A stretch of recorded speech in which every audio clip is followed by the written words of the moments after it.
Hi, Misha here, and let's talk about the Romulan ships from Star Trek Picard, the ones in Eaglemoss's Star Trek Universe series. Interesting topic. If nothing else, they're different from previous Romulan ships, but I've always kind of had a thing for Romulan ships. It's interesting and different, and keep in mind that Romulan ships predate pretty much any other alien ship, at least aside from like glowing blobs in the original series. And we've already looked at this one in a previous video, but let's go over it again because it really was the first alien ship, or at least similar to, ever in Star Trek. Here we have the Romulan bird of prey, or at least the retrofit or kind of later generation version. I would tend to agree that this isn't the exact variant from Balance of Terror. It certainly isn't the exact ship because that one got blowed up. But many have pointed out correctly that this could have easily been the next generation after, probably from the late 23rd or maybe even very early 24th century. Has a little bit more swept pylons or wings, and the back is a little more angled, and the location of the impulse is a little different. A little more detailing on the hull, especially the underside. But it is very much in fitting with the original Romulan ship, and I think really won a lot of people over and kind of gives some credence by them putting this in the show. And it fit in quite well, I thought, because old ships would still be flying around just as old ships in today's world sail the seas until they're no longer able. It showed that they were happy and willing to acknowledge the original. It also kind of set the stage and told us their inspiration, because they didn't kind of have the Dideridex or even the Valdor warbirds.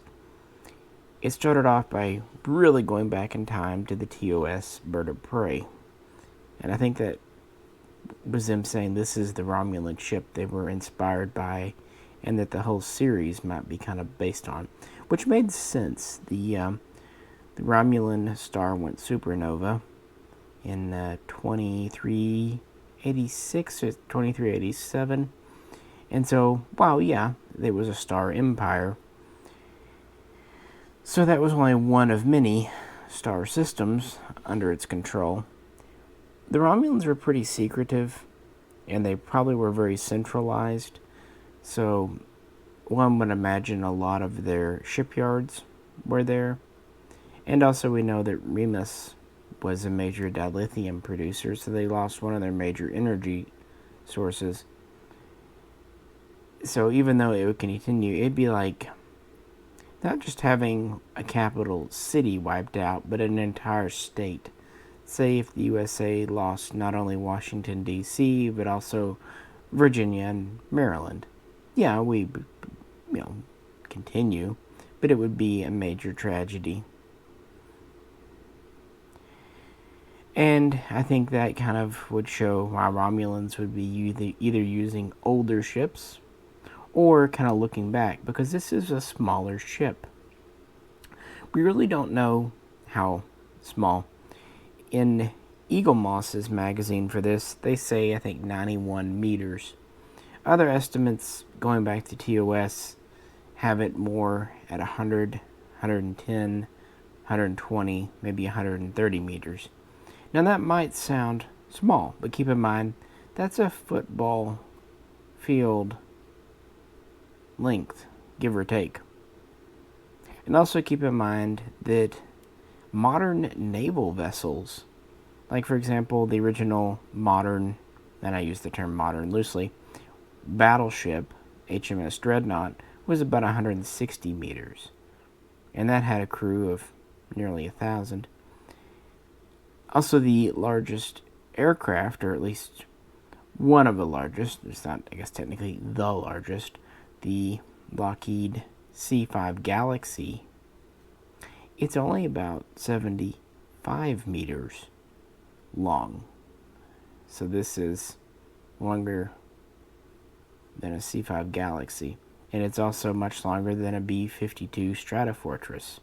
I believe that's, if memory serves, around 50, 60 meters long. Just trying to give some perspective. And it does have about 4 to 6 decks. And I would say this is my favorite ship design, at least the original, from TOS. I don't know, the few that we did get in TOS, the D7, the original Connie, and the Bird of Prey, are all very iconic. So, them not just bringing it back for Picard, but kind of revitalizing it and modernizing it in a good way, really puts goodwill. And as far as this model, this was what actually decided me to get a few of the Star Trek universe, and I really like it. It's a good size. Not too big, not too little. And it's mostly all metal. This is metal, metal. This is metal. Now this is plastic. The nacelles are mostly plastic, although there's a little bit of metal too. I do have an insert here. Now part of the bottom, where the bird is, that's plastic. This is metal though. So yeah, pretty neat. By the way, Romulan Birds of Prey absolutely had warp drive. Not to, least of which they have warp nacelles. But yeah, there's no way they could have gotten anywhere in space, especially that far from the home world, on impulse power. In fact, there's really no way they could have gotten to Romulus from Vulcan without some type of warp drive when the Romulans went there 1,000 years ago. But that's a story for another video, but I'm right on that. So, with this as a basis, let's look at the 3 Romulan ships from Star Trek Picard. By the way, the Bird of Prey was issue 3 in the collection. Issue 5 is this. And this is just called Romulan Ship or Romulan Starship. Even on the stand. Very innocuous name. Now, the producers sometimes called it the Romulan Bomber or Romulan Fighter. Now, this doesn't look like a bird of prey, at least not massively, but I think it's definitely a successor design. Very wide wingspan. Now, front to back, it's not large, but it is 76.1 meters. So nearly a football field long. And actually that's about the same length as the International Space Station. And almost double the length of the old American Space Shuttle, which was about 50 meters. Just to give some perspective. And it has relative thickness in here. So it probably has a few decks. And keep in mind, Romulan ships are powered by singularities. So they won't have a warp core dilithium reaction. And there are these structures here, which could be considered integral warp nacelles, kind of like the Defiant had. There is a bridge, although a relatively small one. And we have wings. I'll talk about wings more as we kind of go on. But that's something that all of these seem to share. And we have very much kind of a bird pattern. Now, in real life, this was kind of inspired by the II Spirit, the stealth bomber. And that's because initially this design was supposed to be what the androids used to attack the Utopia Planitia shipyards around Mars in the series. And I could see this. It would be a cloaked bomber coming in, swoopy and sleek. Not very big. Probably a small crew of, maybe a dozen to 2 dozen. Keep in mind the USS Defiant was about 120 to 150 meters, and it had a crew of 45 to 50. And I'm being kind of rough in the links because we don't usually get pure canon official links of alien starships. We will with Federation ships like, say, the Galaxy class, but with the alien ships like this, we didn't even get an official name. It's just Romulan ship. But it was seen in Picard a few times. But in series, it was used more as a cruiser or even transport ship. It never was used on screen as a bomber, but there is kind of a bomb bay thing down here, so I would classify this in my own headcanon as a strike bomber type craft. Much smaller design compared to what we've had before. This one, when I first unboxed it, I didn't know what to think, but it's really grown on me. I kind of like the sleek, angular hull. Size works for me.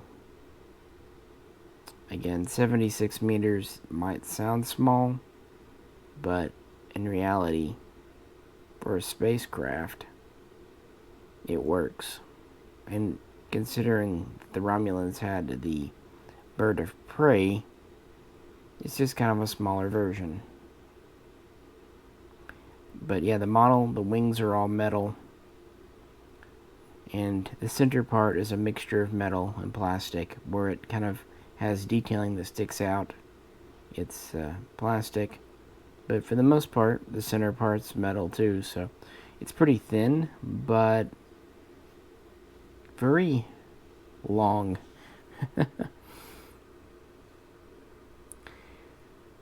So yeah, let's move on with the series. Meet the Romulan warbird. But she might look a little different from the Dideridex or Valdor we have known for decades. Yeah, this is called Romulan warbird. But it is its own thing. This is actually issue 10, the most recent one that's come out. In fact, I held off on doing this video until this came in. I definitely didn't record this video without this and have it ready to publish, and then Eaglemoss sent me a ship notice. This is the one we see the most of at the end of Picard. We see over 200 in a fleet. We do actually have official length and width for this. It's 118 meters long and 243 meters wide. The original Constitution Enterprise was just under 300 meters long, and smaller ships like, say, the Miranda, the Reliant class, were between 230 and 250 meters long. So it actually looks like a oversized fighter, but it's pretty good size, frankly. But it is a very thin, spindly design. Mostly wing. You got the main wings, you have these tail wings, you even have what seem to be canards, like a Eurofighter.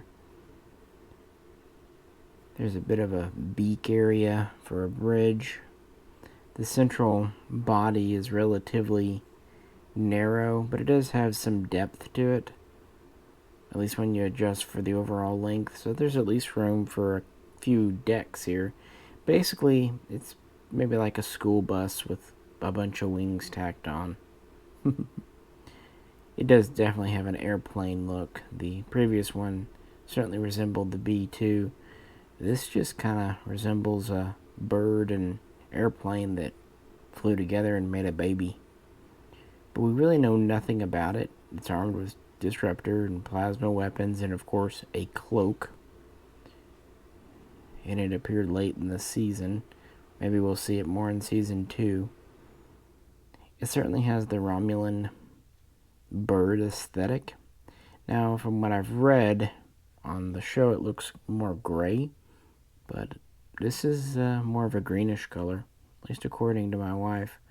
So, could be a lighting type thing. Then again, I'm not the one to ask when it comes to colors. Very thin. Much like the previous one, it's actually very wide. The model, I mean, nearly a foot. But extremely thin, so it's pretty lightweight. It is metal. The wings are metal. The nose is metal. Yeah, even the tail is metal. So, at least they used most metal for this.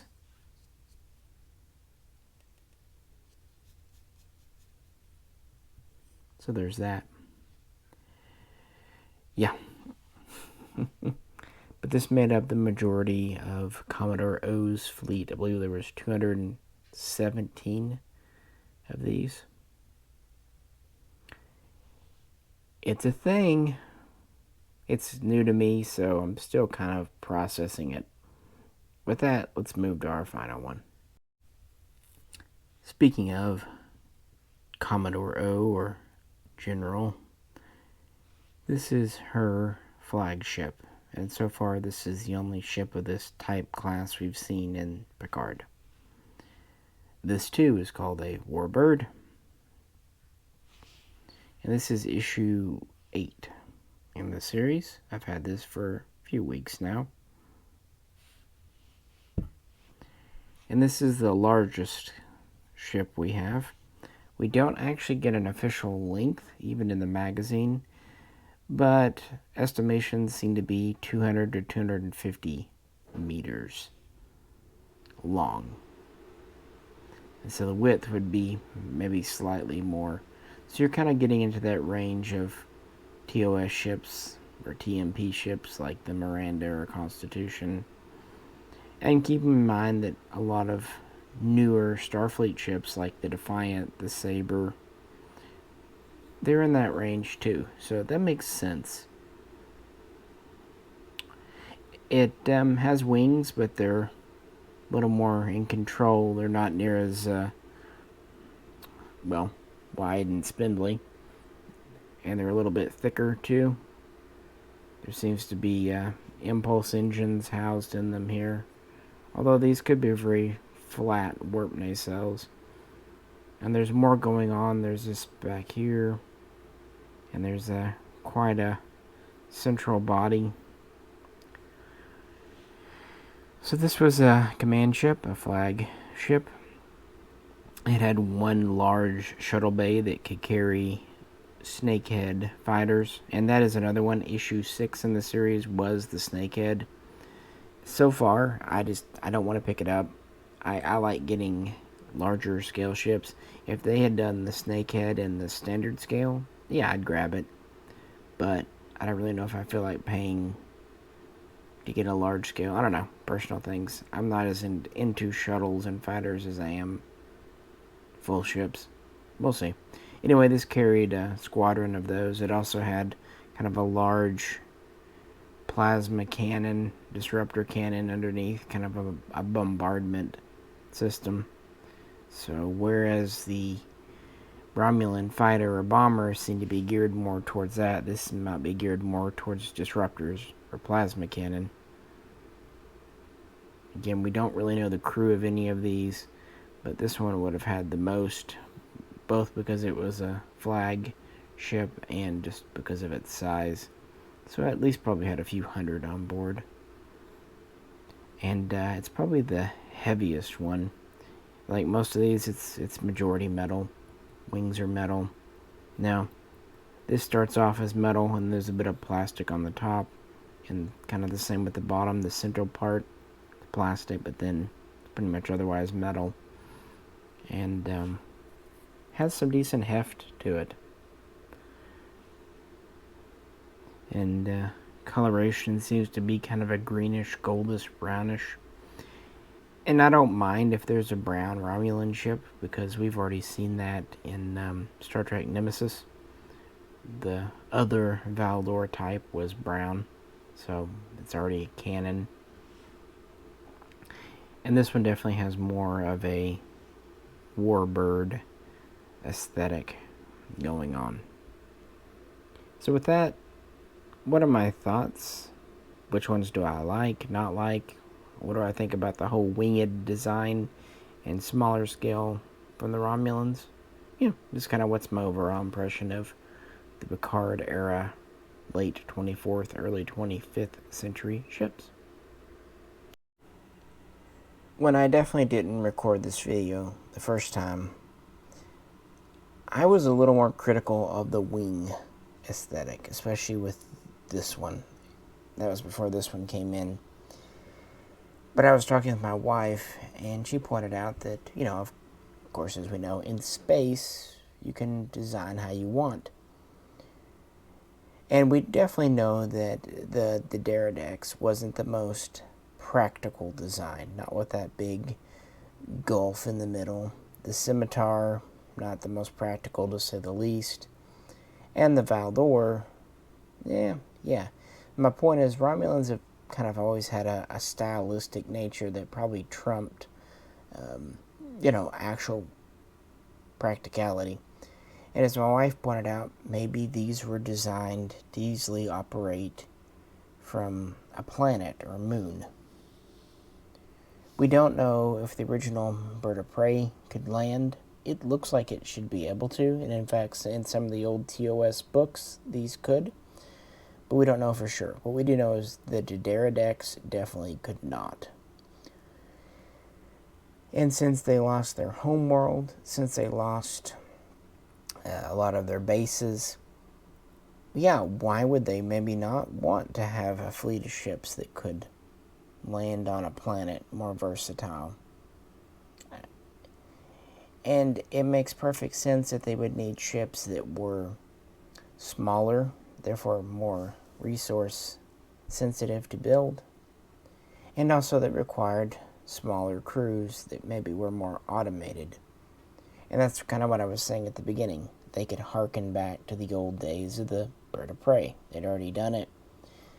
Yeah, having the Deradex was great for an empire, but having a smaller ship like this, or even small destroyer types, cruiser types like these, that could make some difference. You see it a lot in modern navies. Look at Britain. They had quite large carriers for a long time, and now they've scaled back. Of course, now they've kind of gone back up, but as fortunes ebb and flow, scaling can go up or down. Post Dominion War, certainly post exploding of the sun, could have had them change. And again, they're Romulans. They like their artistic flair. It's said, at least in Picard, that their Romulan ships are inspired by predatory birds that were discovered on Romulus, maybe Remus too, when the exiled Vulcans first settled there. And they even have very good chameleon camouflage abilities. I actually like that backstory. I do like some of the elements we learned about the Romulans and their culture and society from Picard. Maybe not all of it, but we've learned so much about the Klingons. Even a decent amount about the Borg, thanks to 7 of 9. It was time to take a deeper dive into the Romulans. since they've been in Star Trek since the very, very beginning. So I can kind of justify these in headcanon. I can also give the designers some credit for trying to go a new direction. I think they did kind of start with the bird of prey. I think they put this in the show to tell us that they did know something like this existed. And then they did some experimenting. How much can we do a relatively small bird ship? I think it's good to kind of think of these as more, bomber type aircraft or submarines than big galaxy spanning ships. Kind of puts them in perspective. I think, anyway. I can at least appreciate their somewhat brave decision to go the direction of these, especially.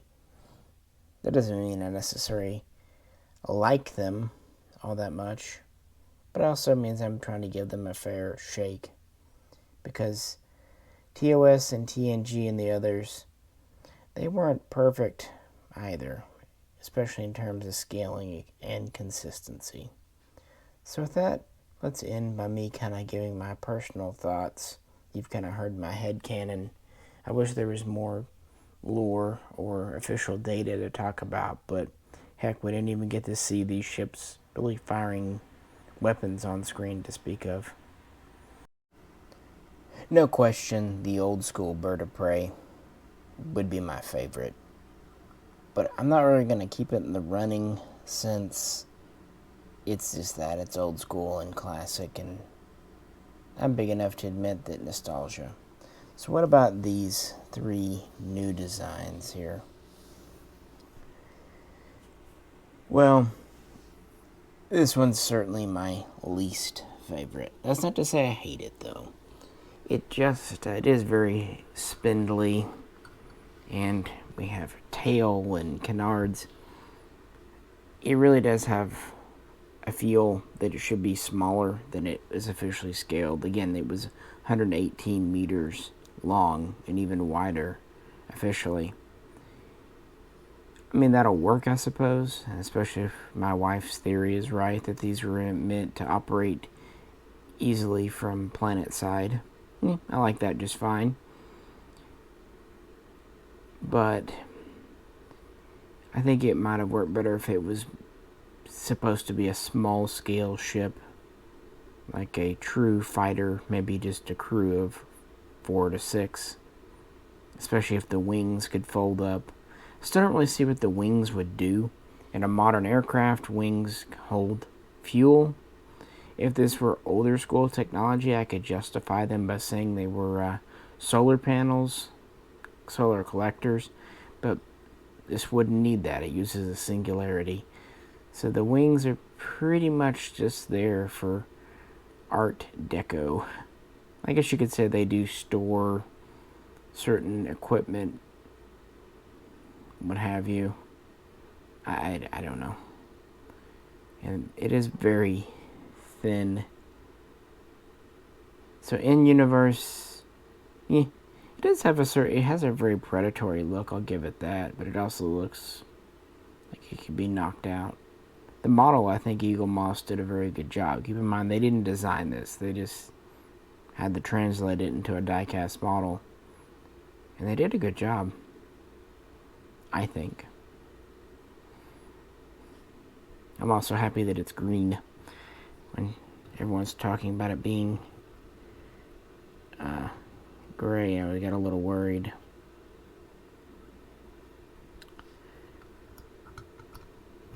These all kind of fit in their stands loose, but that's okay. They're not going anywhere, but sorry guys, I knocked my bird of prey here. It fits quite tight, which is good because it's quite heavy.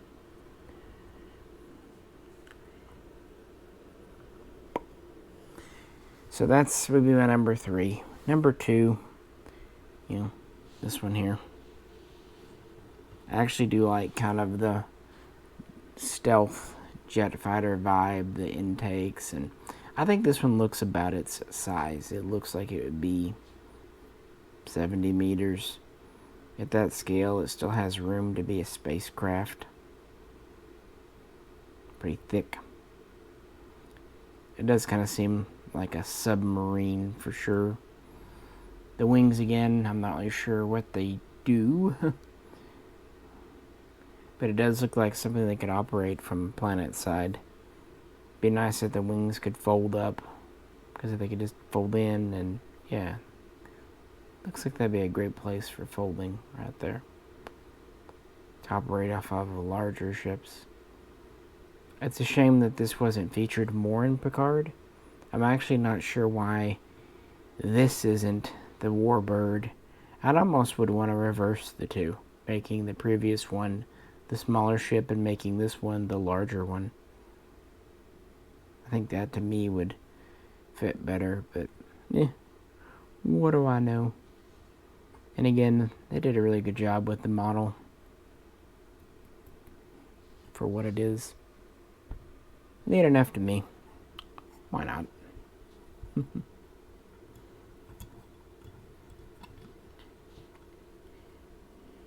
And number one for these is actually kind of interesting to me because originally I wasn't sure, even I didn't like it. When I first unboxed it, it actually seemed small to me.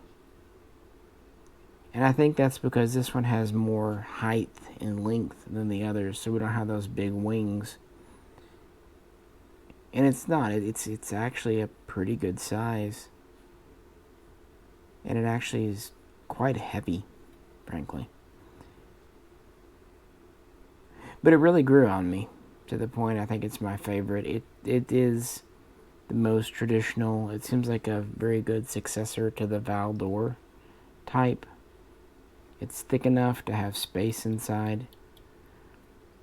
The wings are even thick enough that you could probably have something in them, at least this part of them. But it looks like it could still operate from a planet or asteroid, what have you. So still in that theme. But I actually really do like the design of this one. It's traditional enough to pass as Romulan, but unique enough to be distinct.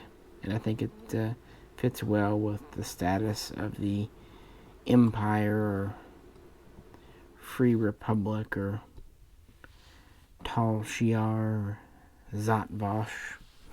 I knew I was going to do that at one time. Hey, you get all the spills. I'm not redoing that. I'm tired. It's late. But I just wanted to talk with you about these. I'm happy enough with them.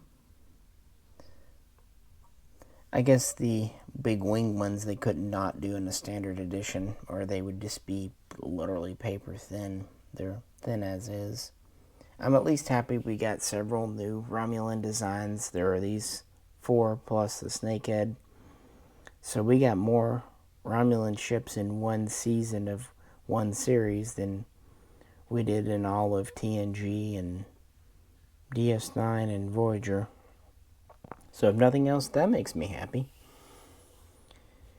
But I don't know. What do you think? I know they're a little weird, but something different is interesting to me.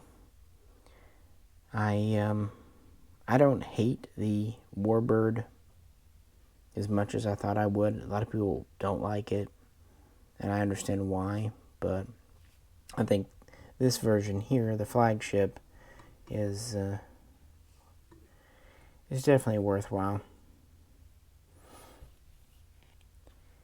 And it would be even more absurd if after the destruction of Romulus they were still building huge Pterodactyl or Scimitar type ships. That I really would criticize, because how could they do it? But I hope we see more from Romulans, because I've always enjoyed them as a race. They're just cool. So with that, well, there's my video. Just hanging out on a late night. This just came in today, so why not talk with you about it? Let me know what you think. If you could, please comment. And as always, I appreciate this support. This is Misha, and Jolan True.